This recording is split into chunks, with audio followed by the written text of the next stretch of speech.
लोमस ऋषि महाराज जो है वो भगवान की भक्ति में लीन है,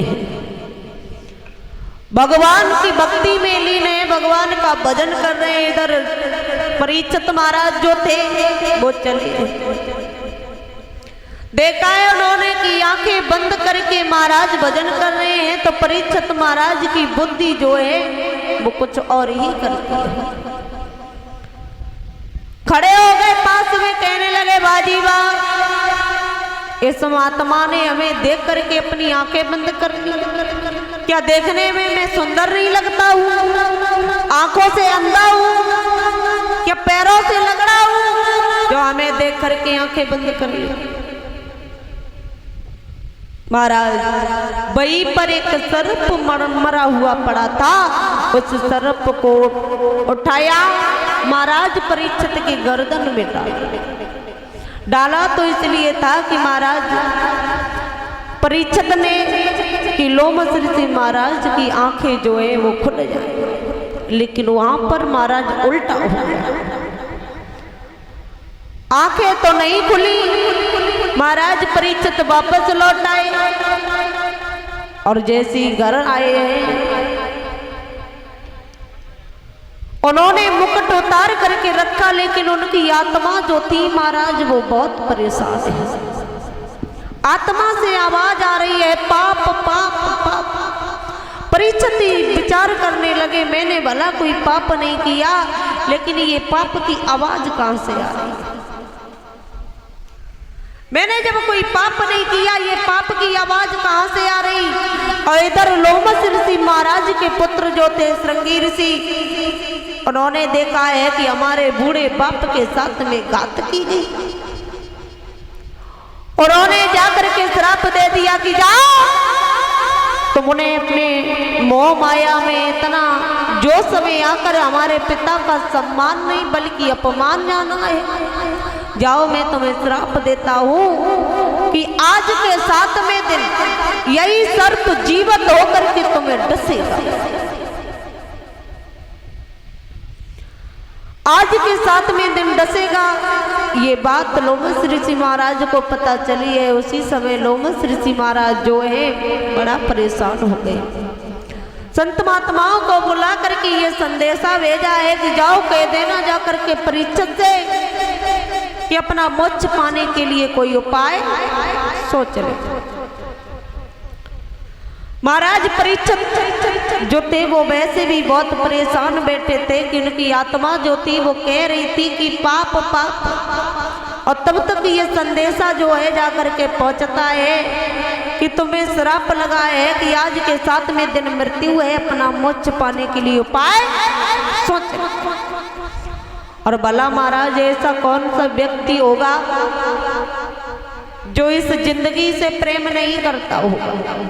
मरना कोई नहीं चाहता। परीक्षित जी को ये बात पता लगी है। परीक्षित महाराज बड़े ही दुखी है। और सर्व सुखी महाराज तो इस दुनिया में कोई नहीं है। कोई किसी से दुखी है तो कोई किसी से दुखी है।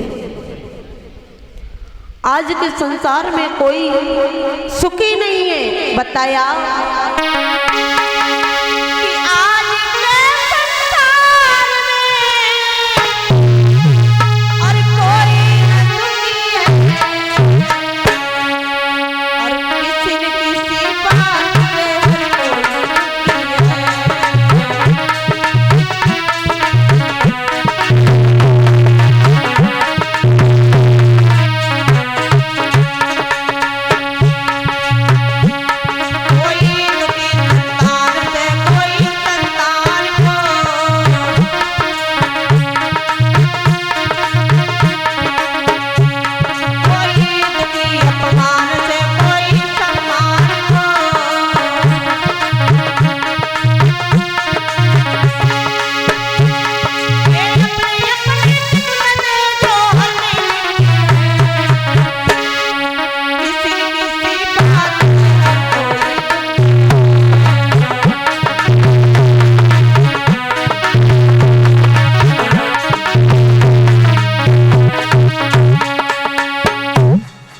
बताया है कोई संतान के लिए दुखी है तो कोई संतान से दुखी है, कोई बाप से दुखी है तो कोई बाप के लिए दुखी है, कोई सम्मान के लिए दुखी है तो कोई अपमान से दुखी है, कोई परिवार के लिए दुखी है तो कोई परिवार के लिए दुखी है।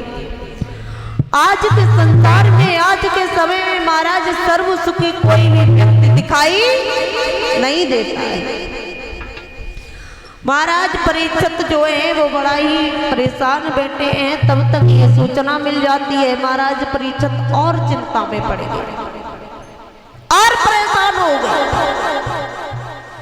उसी समय जैसे ही ये चीज देखी है और ये आवाज उनके कानों में पड़ी है कि तुम्हें श्राप लग चुका है, आज के 7वें दिन मृत्यु है। और ये महाराज सत्य है, इंसान 7 ही दिन में आया है, 7 ही दिन में बड़ा हुआ है, 7 ही दिन में रिश्ते बनाए हैं और 7 ही दिन में इस दुनिया से चला जाता है। 8वां दिन आज तक बना नहीं है। और महाराज जो आए हैं वो चले गए, कहाँ चले गए आज तक कोई पता नहीं है। महाराज परीक्षित को जब चिंता हुई तो महाराज परीक्षित जो है वो बड़ा दुखी है। चले अपना मोक्ष पाने के लिए जब उपाय सोचने लगे, घर से मैया नवलदेव को छोड़ा है, घर से निकल दिए हैं, चले कि घर बिलखत छोड़ी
महाराज परीक्षित जो है वो घर द्वार परिवार छोड़ करके चल दिए। जब घर द्वार परिवार छोड़ करके चले, जा करके पहुंचे